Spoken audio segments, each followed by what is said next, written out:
ഇതൊരു ടെക്നീഷ്യന്മാർക്ക് വേണ്ടിയുള്ള വീഡിയോ ആണ്. എന്നാലും നിങ്ങൾക്കിത് കാണാം. കാരണം നിങ്ങളുടെ ലാപ്ടോപ്പ് ഇതുപോലെ കംപ്ലൈൻ്റ് ആകുകയാണെങ്കിൽ ഇങ്ങനെ ചെയ്തു തരാൻ പറഞ്ഞാൽ കുറച്ചധികം കാശ് ലാഭിക്കാൻ പറ്റും. ഇന്ന് മാർക്കറ്റിൽ ഇറങ്ങുന്നതിൽ ഏറ്റവും നല്ല അല്ലെങ്കിൽ ഏറ്റവും കൂടുതൽ കാലം ഈട് നിൽക്കുന്ന ലാപ്ടോപ്പ് ഏതാണെന്ന് ചോദിച്ചാൽ ഒറ്റ ഉത്തരമേ ഉള്ളൂ. IBM എന്ന കമ്പനിയുടെ തിങ്ക്പാഡ് എന്ന് മുതൽ അവർ ലോഞ്ച് ചെയ്തോ അന്ന് മുതൽ ഇന്ന് വരെയും അവരതിൻ്റെ ക്വാളിറ്റി മെയിൻറ്റെയിൻ ചെയ്യുന്നുണ്ട്. പക്ഷേ അതിനകത്തൊരു പ്രശ്നമെന്ന് വെച്ചാൽ ലാപ്ടോപ്പിൻ്റെ പ്രൈസും അതിൻ്റെ സ്പെയർ പാർട്സിൻ്റെ പ്രൈസുമാണ്. ഒരു 40 രൂപ മുതലൊക്കെ തിങ്ക്പാഡ് സ്റ്റാർട്ടിങ് അവൈലബിൾ ഉള്ളൂ. അതുപോലെ തന്നെ അതിൻ്റെ സ്പെയർ പാർട്സിനും നല്ല വിലയാണ്. അതുകൊണ്ട് തന്നെ തിങ്ക്പാഡിലെ കീബോർഡിന് ഏകദേശം 2500, 3500, 5000 വിലയോളം വരും. ഇതിലൊരു പ്രശ്നം എന്താണെന്ന് വെച്ചാൽ തിങ്ക്പാഡിൽ കീബോർഡിൽ തന്നെയാണ് പവർ ഓൺ ബട്ടണും ഉള്ളത്.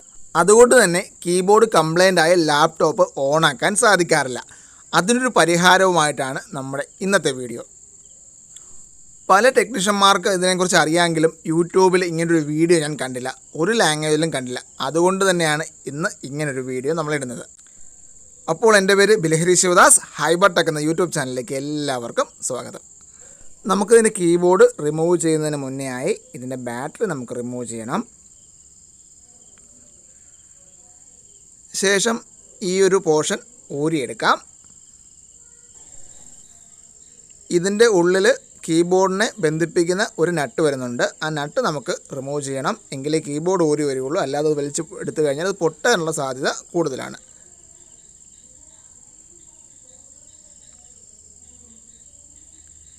ഇനി കീബോർഡിനെ ജസ്റ്റ് ഫ്രണ്ടിലേക്ക് ഇങ്ങനെ തള്ളിയാൽ കീബോർഡ് ഇങ്ങനെ ഈസി ആയിട്ട് ഊരി വരും. ഇതിനടിയിലൊരു സ്ട്രിപ്പുണ്ട്, വളരെ സൂക്ഷിച്ചെടുക്കണം. ആ സ്ട്രിപ്പ് നമുക്ക് ഒരു സ്ക്രൂ ഡ്രൈവറിൻ്റെ സഹായത്തോടെയോ അല്ലാതെ നമുക്ക് പതുക്കെ റിമൂവ് ചെയ്യാവുന്നേ ഉള്ളൂ. ഇനി ഈ ഒരു പോർഷൻ നമുക്ക് ഊരി മാറ്റാം.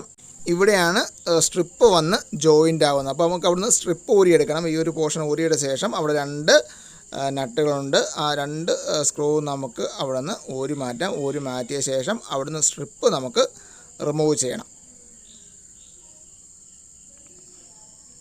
കീബോർഡിൻ്റെ പുറകിൽ നമ്മുടെ പോയിൻറ്റിംഗ് ബട്ടൻ്റെ ഒരു കണക്ഷൻ വരുന്നുണ്ട്. അത് നമുക്കതിനെ ബ്രേക്ക് ചെയ്യാം. ബ്രേക്ക് ചെയ്തിട്ട് വരുന്ന സ്ട്രിപ്പിനെ നമുക്ക് ഒന്ന് തുറന്നെടുക്കണം. ഇങ്ങനെ തുറന്നെടുക്കുമ്പോൾ കുറച്ചധികം ലെഗുകൾ അവിടെ നമുക്ക് കാണാം. സ്ട്രിപ്പിനകത്ത് കുറച്ചധികം ഇങ്ങനെ പിന്നുകൾ പോലെ നമുക്ക് കാണാൻ സാധിക്കും. അതിനെ നിവർത്തി നന്നായി എടുക്കുക. സ്ട്രിപ്പൊക്കെ നൂർത്തെടുക്കുമ്പോൾ വളരെ കെയർഫുള്ളായിട്ട് ചെയ്യണം, അല്ലെങ്കിൽ സ്ട്രിപ്പിനകത്ത് ലൈൻ ബ്രേക്ക് ആവാനുള്ള സാധ്യത കൂടുതലാണ്. ഇനി നമുക്ക് പവർ ഓൺ ചെയ്യണം. ബാറ്ററി നമ്മൾ റിമൂവ് ചെയ്തിരിക്കുകയാണ്. അതുകൊണ്ട് തന്നെ അഡാപ്റ്ററിൽ കുത്തി പവർ ഓൺ ചെയ്ത് നമുക്കൊന്ന് കണക്ട് ചെയ്യണം. കണക്ട് ചെയ്ത ശേഷം ഇതുപോലെ ഒരു വയർ 2 എൻഡിലും ഇങ്ങനെ കട്ട് ചെയ്ത് കമ്പി പുറത്തെടുക്കണം. ശേഷം നമുക്ക് വയറിൻ്റെ ഒരു സൈഡ് ലാപ്ടോപ്പിൽ എവിടെയെങ്കിലും എർത്ത് ചെയ്യണം. ഞാനിപ്പോൾ ഈ സ്ക്രൂ ഊരിയിട്ട് ഇത് അവിടെ എർത്ത് ചെയ്യുകയാണ്. ഈ എർത്തും ഈ സ്ട്രിപ്പിലെ ഒരു ലൈനുമായിട്ട് ജോയിൻ ചെയ്യുമ്പോഴാണ് ലാപ്ടോപ്പ് ഓപ്പൺ ആകുന്ന സ്വിച്ച് നമുക്ക് ചെയ്തെടുക്കാൻ സാധിക്കുന്നത്. നമ്മുടെ മൈക്രോ സോൾഡറിങ് അയൺ അവിടെ ചൂടായി വരുന്നുണ്ട്. ഇത് മൈക്രോ സോൾഡറിങ് അയൺ മാത്രമേ ഉപയോഗിക്കാവുള്ളൂ. വലിയ സോൾഡറിങ് അയൺ ഉപയോഗിച്ച് കഴിഞ്ഞാൽ സ്ട്രിപ്പ് ഡാമേജ് ആവും. ഇനി നമുക്ക് ചെയ്യാനുള്ളത് ആ സ്ട്രിപ്പിൽ 7ാമത്തെ ലൈനിലേക്ക് അല്പം ഗമ്മ് തേച്ചിട്ട് അവിടേക്ക് നമുക്ക് സോൾഡർ ചെയ്യാം. അതിനായി ആദ്യം കുറച്ച് ലെഡ് അവിടെ നമ്മൾ സോൾഡർ ചെയ്യണം. സോൾഡർ ചെയ്ത ശേഷം നമുക്ക് അവിടത്തേക്ക് കുറച്ച് വയറുകൾ കണക്ട് ചെയ്യാനുണ്ട്.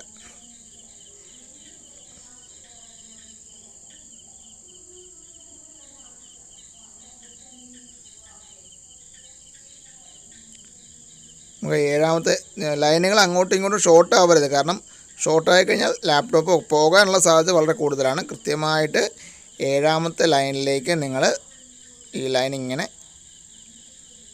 ജോയിൻ ചെയ്യുക. വളരെ ശ്രദ്ധാപൂർവം നിങ്ങൾ ചെയ്യേണ്ട ഒരു ജോലിയാണിത്. ജോയിൻ ചെയ്തു.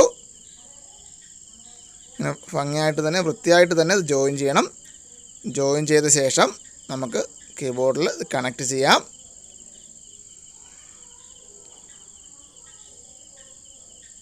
ഇനി നമുക്ക് ഈ വയറുകൾ തമ്മിൽ ഒന്ന് ഷോർട്ട് ചെയ്ത് നോക്കാം.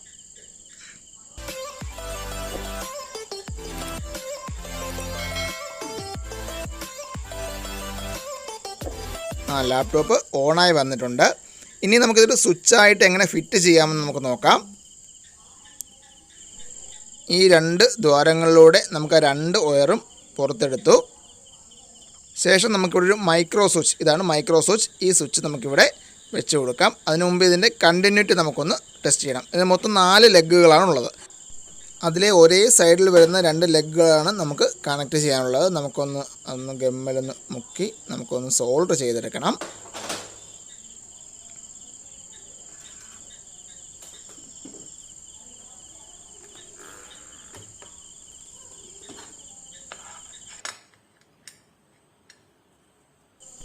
ഒരു മൈക്രോ സോൾഡറിങ് അയൺ 250 മുതൽ 500 രൂപയ്ക്കകത്ത് വിലയുള്ളൂ. ഇങ്ങനെ ചെറിയ ചെറിയ കാര്യങ്ങളൊക്കെ ചെയ്യുമ്പോൾ ഒരു മൈക്രോ സോൾഡറിങ് അയണാണ് നല്ലത്.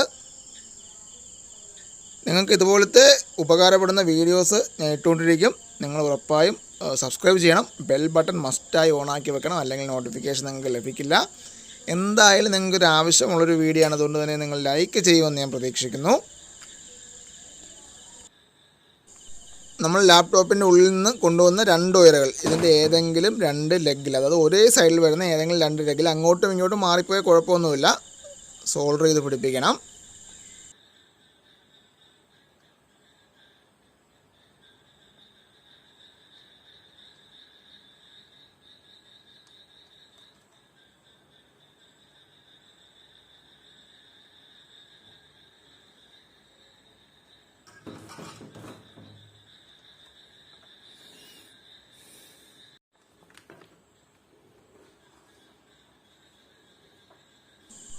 ഇനി നമുക്കൊരു ഗ്ലൂ ഗൺ ഉപയോഗിച്ച് അതിനെ അവിടെ സ്റ്റിക്ക് ചെയ്യാം.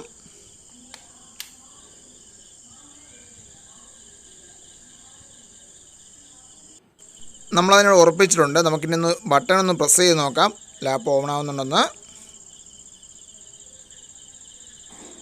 ലാപ്ടോപ്പ് നന്നായിട്ട് ഓൺ ആവുന്നുണ്ട്, ഒരു പ്രശ്നവുമില്ല. നമുക്കിനി ഇതിന് മുകളിലേക്ക് നമുക്ക് അതിൻ്റെ അടപ്പെടുത്ത് വെക്കാം. കുറച്ചും കൂടെ ഗ്ലൂ അപ്ലൈ ചെയ്യാം. അപ്പോൾ ഇതുപോലെ വ്യത്യസ്തമായ വീഡിയോ ആയിട്ട് നമുക്ക് ഇനിയും കാണാം. നിങ്ങൾ ഉറപ്പായും സബ്സ്ക്രൈബ് ചെയ്യുമെന്ന് വിചാരിക്കുന്നു. ബെൽ ബട്ടൺ ഓൺ ആക്കി വെക്കാൻ മറക്കരുത്. ഇഷ്ടപ്പെട്ടാൽ ലൈക്ക് ചെയ്യണം. അപ്പം ഹൈബർ ടെക് ബൈ ബിലഹരി ശിവദാസ്.